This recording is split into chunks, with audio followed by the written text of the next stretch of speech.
देह को मैं ना जाने, देह को मैं ना समझे, ये तभी संभव हो सकता है जब किसी ब्रह्मविद्ता के संग में बैठेगा, जब ब्रह्म विद्या के ज्ञान का श्रवण करेगा। और जब ये श्रवण होगा तभी तो ये सब बातें समझ आएंगी, नहीं तो समझ कहां से आएगी। मनुष्य होकर के भी मनुष्य के रूप से भोगी, पशु की न्याय जिया, पशु की न्याय मर गया, क्या श्रेष्ठता है इसमें। तो महात्माओं का संग मिले, इसलिए शब्द में भी अंतिम में पंक्ति उन्होंने क्या दी कि राख संतन के पास से, कुछ और नहीं मांगते, सिर्फ इतना मांगते हैं कि किसी महात्मा को हमेशा मेरे जीवन में रखिएगा।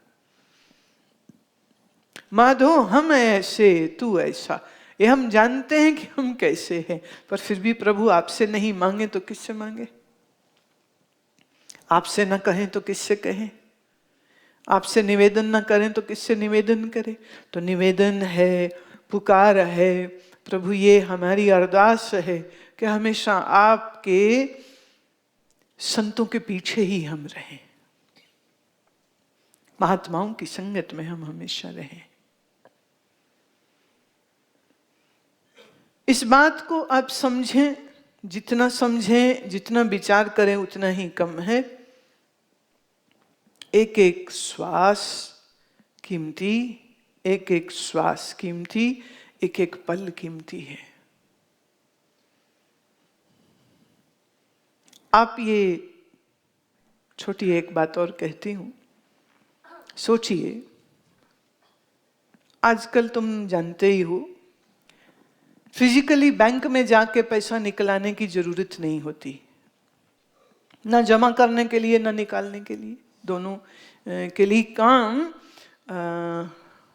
फोन से हो जाता है, राइट। वायर से ट्रांसफर हो जाता है, you don't have to go to bank, e banking जिसे आप कहते हैं। आप सोचें कि आप रात्रि सो रहे हो और आपकी बैंक में $100 बिलियन आ जाए। कितने? $100 बिलियन। आज की तारीख में $1 69 रुपीस का है। $100 बिलियन, सोचो कितने जीरो बन जाएंगे अगर आप उसको रुपए से मल्टीप्लाई करने लग जाएंगे, इतना सारा पैसा आ जाए। जब आप सो रहे थे तो $100 बिलियन आए, पर जब आप सुबह जगे तो उससे पहले कोई उसमें से वो $100 बिलियन निकाल ले।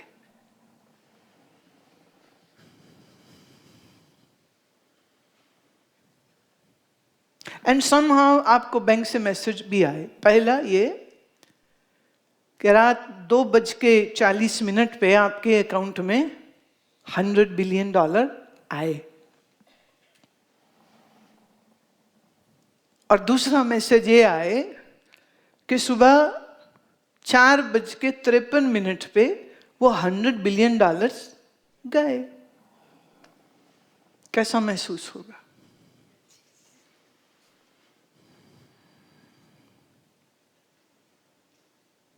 और सच ये है कि जब आप रात के 8 घंटे सो रहे होते हैं तो आपका एक एक श्वास $1 मिलियन वर्थ है अगर, तो एक रात में $1 बिलियन से अधिक वर्थ के श्वास नींद में खत्म हो जाते हैं।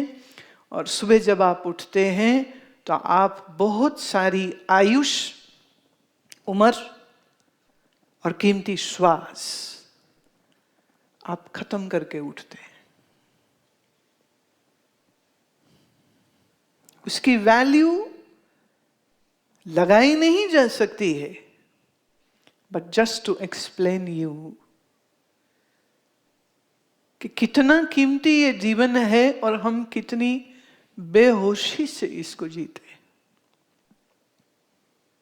मैं ये नहीं कह रही कि तुम रात 7 से 8 घंटे की नींद लो नहीं, पर मैं ये कह रही हूं कि आप अपने दिन के 15-16 घंटे कम से कम होश से बिताया करो, सोच समझ के बोला करो। तुम्हारा गलत बोलना एक पाप कर्म बन जाता है। एक उदाहरण देती हूं, कड़वी उदाहरण है पर सुनो। अपने जीवन की ही उदाहरण देती हूं, कोई ग्रंथ की बात, पुराण की बात नहीं कह रही हूं। बड़ी पुरानी बात है। बड़ी पुरानी एक हमारे संपर्क में एक परिवार आया। मैं उनके शहर के मंदिर में, वहां एक संत रहते थे, उनको मिलने जाती थी। वहीं सत्संग में, उस मंदिर में के पड़ोस में ही वो रहते थे, तो आना जाना होता था। मुझे देख के वो थोड़ा मेरे से मैत्री उनकी बढ़ी, उनकी पत्नी और उनकी बेटी मेरे से बहुत मोहब्बत करने लगे। और फिर वो घर ले गए और फिर धीरे धीरे मंदिर के उस हाउसिंग जहाँ मैं रहती थी was very less than basic, I would say। तो उन्होंने ऐसा निवेदन किया कि नहीं, आप ना यहीं रहा करो, आप वहां ना रहा करो। अब उन्होंने इतना आग्रह किया तो फिर मैं उनके यहाँ रहने लग गई। कभी 15 दिन रहे, कभी 20 दिन भी रहे, कभी 30 दिन भी रहे। आती जाती थी। स्थायी कोई जगह तो तब थी नहीं मेरे पास, क्योंकि आश्रम की जमीन हम कुछ ले पाए पहाड़ में, और फिर हम पहाड़ में ही सेटल होना चाह रहे थे, तो उस लिहाज से जाना आना रहा। और फिर संजोग नहीं बना, हमको वहाँ कुटिया बनाने का अवसर नहीं हो सका, तो फिर उस शहर ही जाना छोड़ दिया।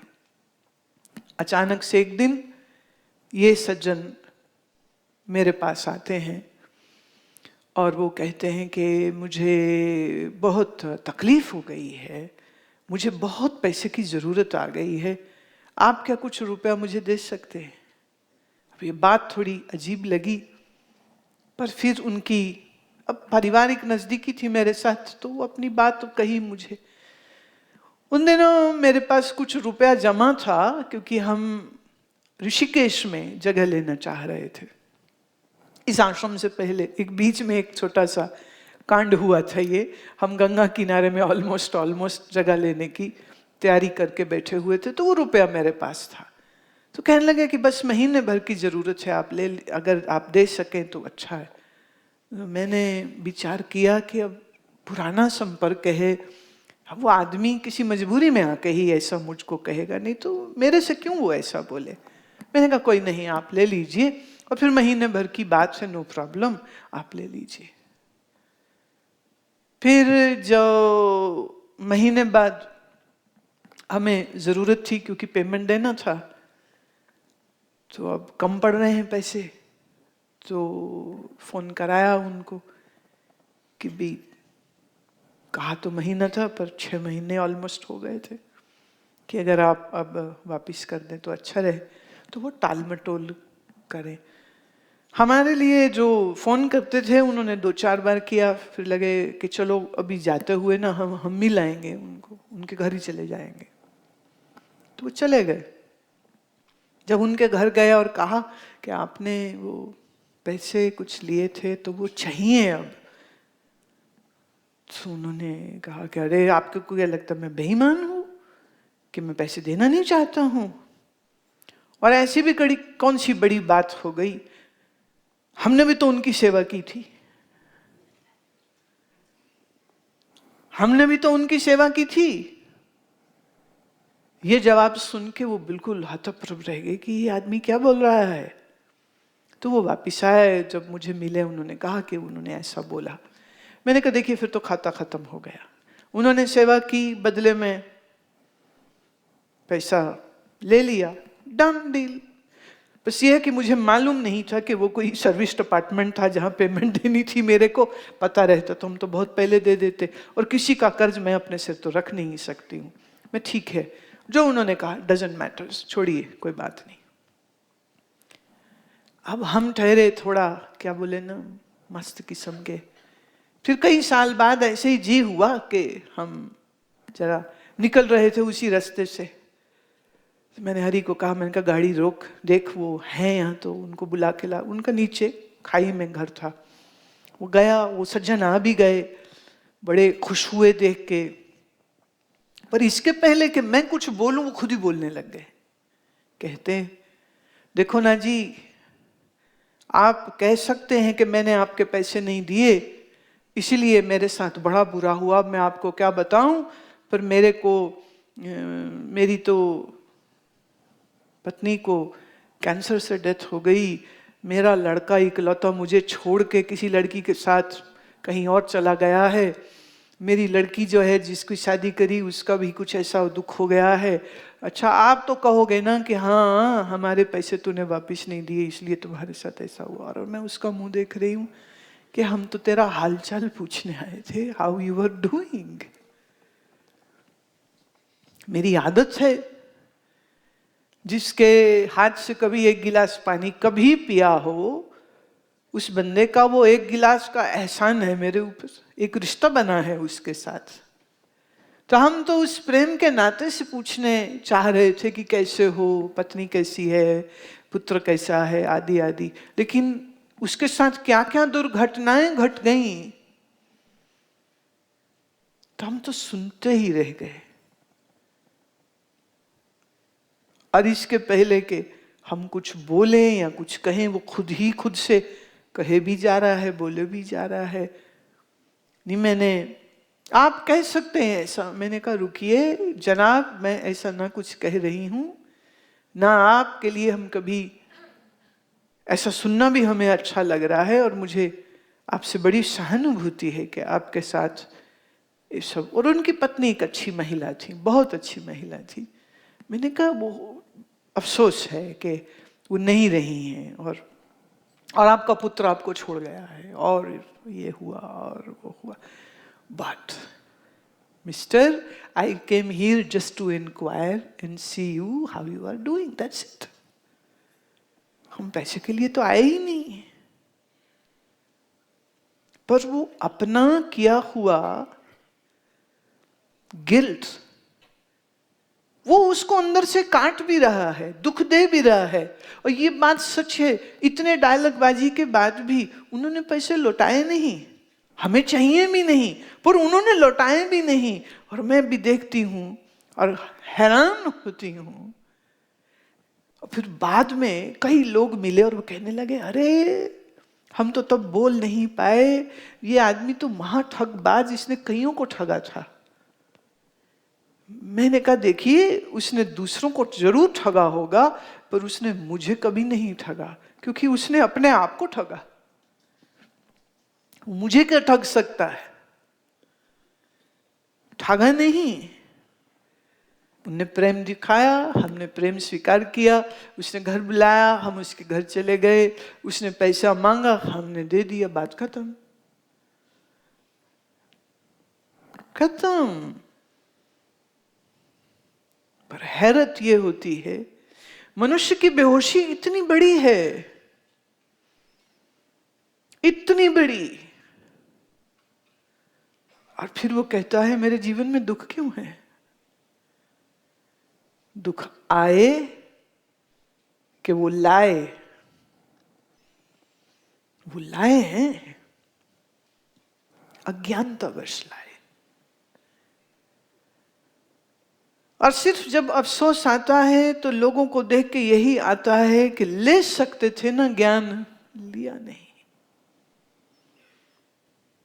कर सकते थे मन सिर्फ ईश्वर के परायण, पर मन को ईश्वर के चरणों में चढ़ाया नहीं।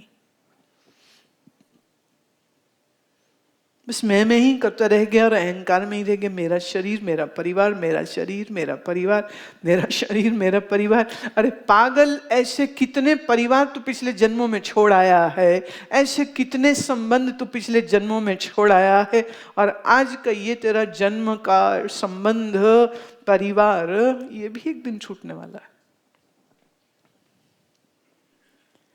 जब आप गहरी नींद में होते हैं तब आप बिल्कुल अकेले होते हैं।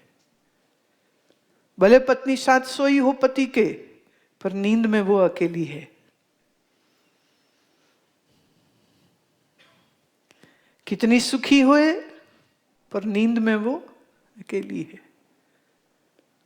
कितना सुखी हो आदमी, अगर सपना कोई भूत प्रेत जानवर का डूबने का मरने का कोई ऐसा स्वप्न आ रहा हो और आप स्वप्न में डर रहे हो और घबरा रहे हो और पसीने छूट रहे हैं, पास में सोई पत्नी को क्या मालूम होगा कि तुम क्या स्वप्न देख रहे हो? और क्या वो आपके स्वप्न के दुख से आपकी मदद कर सकती है?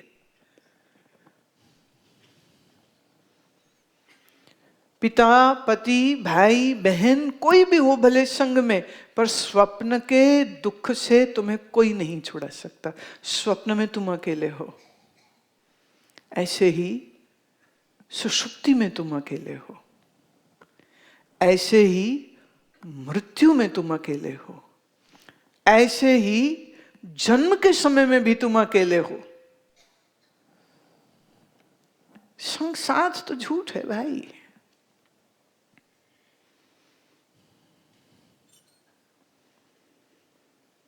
आपका संगी साथी अगर कोई है कोई, तो वो एक ही है।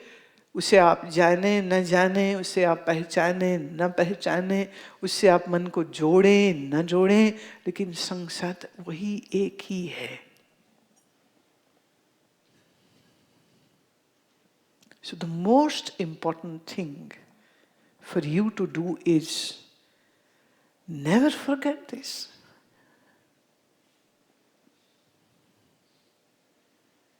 और फिर बड़ी बात यह है कि बाकी सब रिश्ते दूर हो जाते हैं फिजिकली, वो कहीं तुम कहीं, जैसे अभी तुम यहां, घर वाले कहां।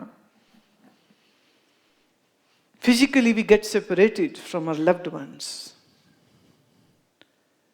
पर यूं आप कहीं चले जाओ, कहीं रहो,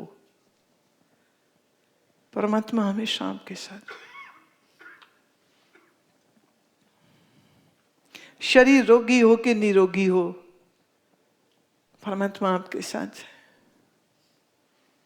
दिन हो कि रात हो, गर्मी हो कि बरसात हो, परमात्मा आपके साथ है। जो नहीं कभी बदलता वो हमेशा आपके साथ है। जो नहीं कभी तुम्हें छोड़ता वो आपके साथ है। जिससे तुम कभी अलग नहीं हो सकते हो वो तुम्हारे साथ है। तो आसपास न व्यक्तियों की ओर देखो, न ही इस शरीर की ओर देखो, न बाहर किसी ओर देखो, न इस शरीर की ओर देखो। देखना ही है तो सिर्फ ईश्वर की ओर देखो। और ईश्वर भी कोई तुमसे दूर तो है नहीं। मन को अंतर्मुखी करना है, मन का अंदर गोता लगाना है, और तुम ठीक वहीं इस मन को पहुंचा सकते हो जहां वो अस्तित्व है।